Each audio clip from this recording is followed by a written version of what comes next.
La parole est à Madame Valérie Rabault, rapporteure générale de la commission des finances, de l'économie générale et du contrôle budgétaire.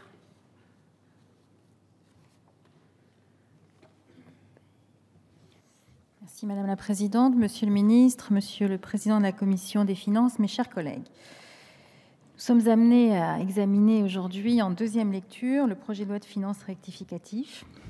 Et je ne reviendrai pas sur les propos de Monsieur le Ministre, je voudrais juste vous faire un petit état des lieux de ce qui a été voté ou non au Sénat et de là où nous en sommes aujourd'hui par rapport à la première lecture que nous avons eue dans cet hémicycle. Donc initialement, le projet de loi de finances rectificatif que nous a proposé le gouvernement comportait 7 articles, dont l'article liminaire.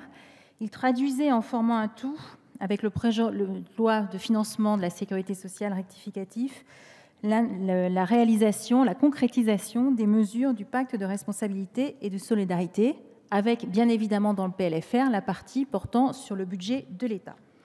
À l'issue de la première lecture par notre Assemblée, le 26 juin dernier, nous avons modifié 3 articles, supprimé 1 article et ajouté 30 articles, avec les amendements qui ont été votés et déposés.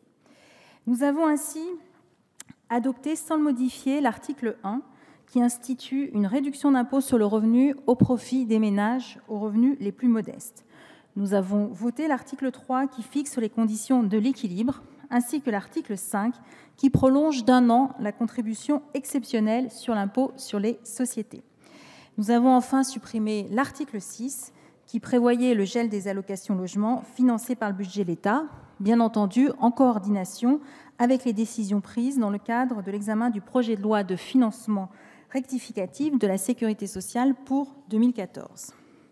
Les 6 articles initiaux adoptés ont par ailleurs été complétés par 30 articles additionnels, dont 9 en première partie et affectant donc l'exercice en cours, et 21 en seconde partie, dont la réforme de l'écotaxe poids lourds, ainsi que des évolutions substantielles de la taxe séjour.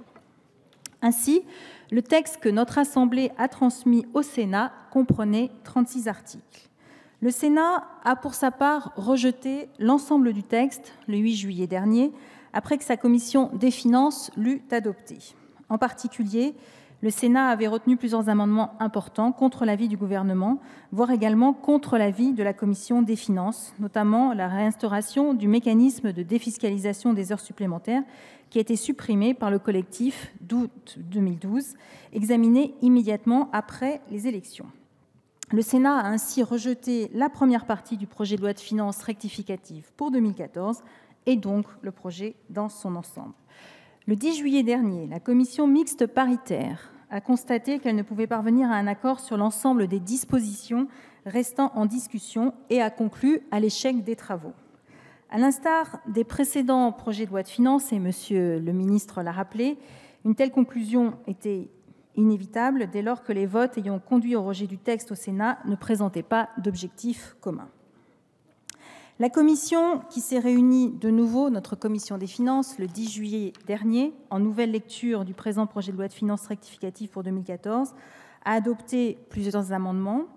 Tout d'abord, s'agissant de la taxe de séjour, nous avons retenu les 3 amendements de notre collègue Monique Rabin, qui traduit les propositions formulées en conclusion du rapport qu'elle a présenté avec Éric Woerth, des propositions qui émanent d'un consensus, conjointement avec Éric Woerth et Eric Stroman. Nous comptons sur le gouvernement pour examiner ces propositions, avec bien entendu tout l'intérêt que justifie la réflexion sérieuse et de fond qui a été menée par cette mission.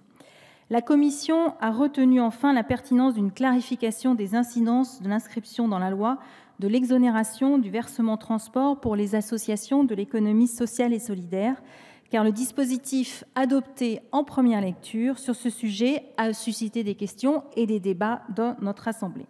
Les autres amendements adoptés par notre commission sont des amendements de coordination ou de précision. Nous y reviendrons bien entendu au fil du texte.